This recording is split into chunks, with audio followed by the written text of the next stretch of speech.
Hello class, we were studying the lesson force and pressure. So, in the part 1, we have already studied about force and the effects of force on objects. Now, let us continue the lesson and study the types of forces. There are two types of forces, contact force and non-contact forces. In contact forces also we have different types. In non-contact forces also we have different types. So let us study about contact forces. First of all, muscular force. We have many examples here in order to study the muscular force. Can you push or lift a book lying on a table without touching it? Can you touch or lift it without using your hand, children? No, isn't it? You cannot lift a bucket of water without holding it. Of course, if you study magic, then you can do it, isn't it? Yes. So,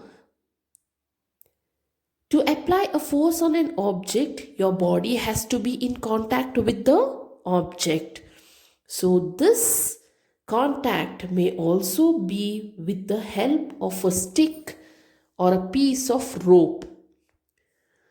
When we push an object like a school bag or in order to lift a bucket of water, where does the force come from? The force is caused by the action of our muscles in the body. This force is due to the action of muscles, so it is known as muscular force. Muscular force enables us to perform all the activities involving movement or bending our body also. Even the animals use muscular force in order to carry out their physical activities and other work. Animals like bullock, horses, donkeys and camels are used to perform various tasks for us. They help us. So they perform these tasks by using their muscular force only. Since muscular force can be applied only when it is in contact with an object, it is called as contact force.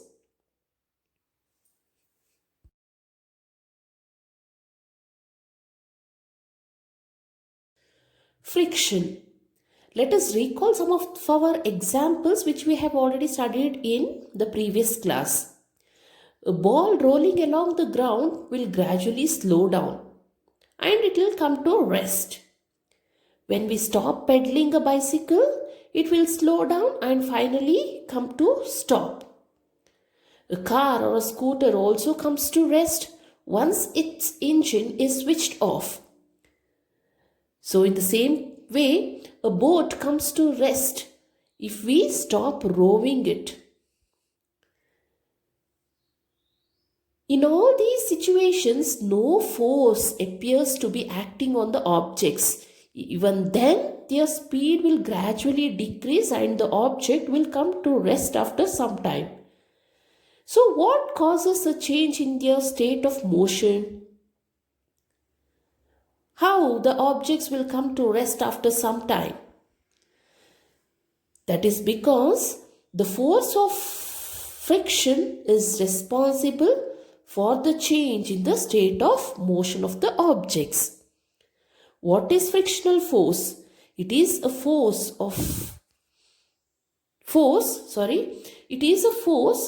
that acts between the surface of the ball and the ground that brings the ball to rest.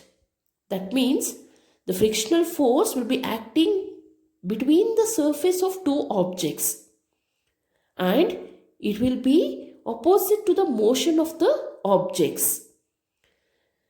Friction between water and the boat brings it to stop once you stop rowing.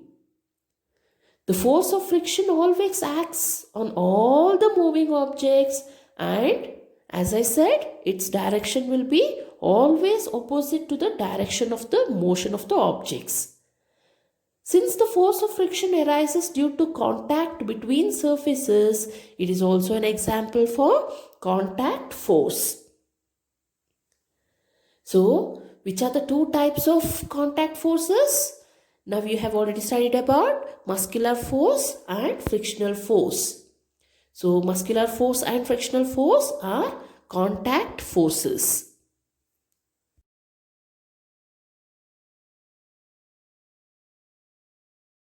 Let us study about non-contact forces, and the first non-contact force is the magnetic force.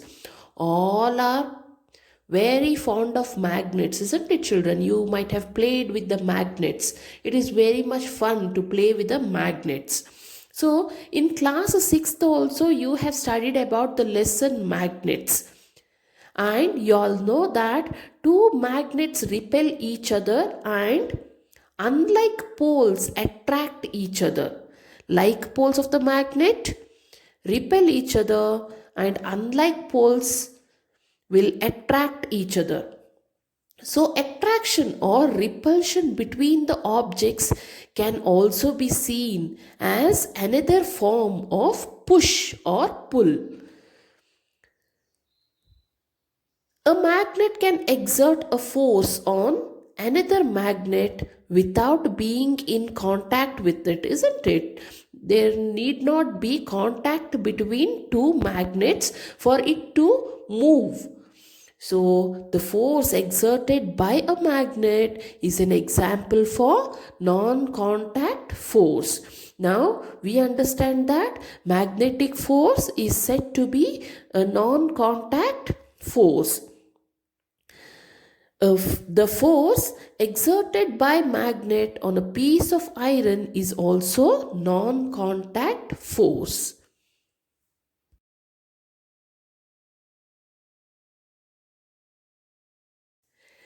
One more non-contact force is electrostatic force. In order to study the electrostatic force, we have an example given here. What we have to do is we have to take a plastic straw and cut it into two equal pieces. We have to suspend one of the straw from the edge of the table using a thread. Now we have to hold the other piece of straw in our hand and rub its free end with a sheet of paper. Then what we have to do? We have to bring the rubbed end of the straw near the suspended straw. We have to be careful to see to it that both the straws will not touch each other when we bring this rubbed straw near the suspended straw. Observe what will happen. Next, after some time, rub the free end of the suspended piece of straw with a sheet of paper. Again, bring the piece of straw that was rubbed earlier near the free end of the suspended straw. Then we have to observe again. So, in both the cases, the straw is said to have acquired electrostatic charge after it has been rubbed with a sheet of paper.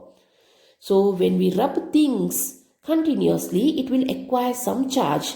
Even you play with a scale, isn't it, children? You rub the scale onto your hair and you play. So the scale is attracted towards the paper, or piece of paper will be attracted towards the scale, since the scale have acquired electrostatic charge. Such a straw or the scale is an example of a charged body. The force exerted by the charged body or uncharged body is said to be electrostatic force. The force exerted by a charged body on another charged body or an uncharged body is said to be electrostatic force. So this force also comes into play even when the bodies are not in contact with each other. So electrostatic force is also an example for non-contact force.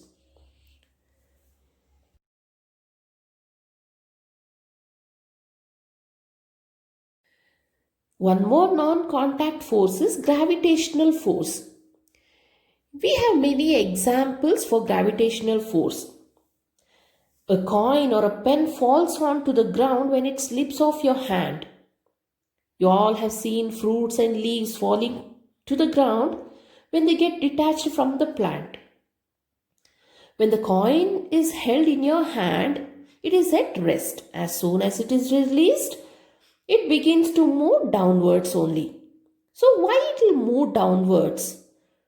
So there is a force of attraction which is acting on the object and it pulls the objects towards the ground. That force is said to be gravitational force or force of gravity or just gravity. It is the attractive force. The force of gravity acts on all the objects. The force of gravity acts on all of us all the time without our being aware of it. We are not aware. Even then, the force of gravity acts on us also. Some more example is water begins to flow towards the ground as soon as we open a tap, isn't it? Water in river flows downwards due to the force of gravity. So always the movement will be downwards. Gravity is not a property of earth alone. In fact, every object in the universe, whether it may be small objects or large objects, exerts a force on every other object. This force is known to be gravitational force. So now we have studied about non-contact forces. Which are the non-contact forces? Magnetic force, electrostatic force and gravitational force. Hope all have understood.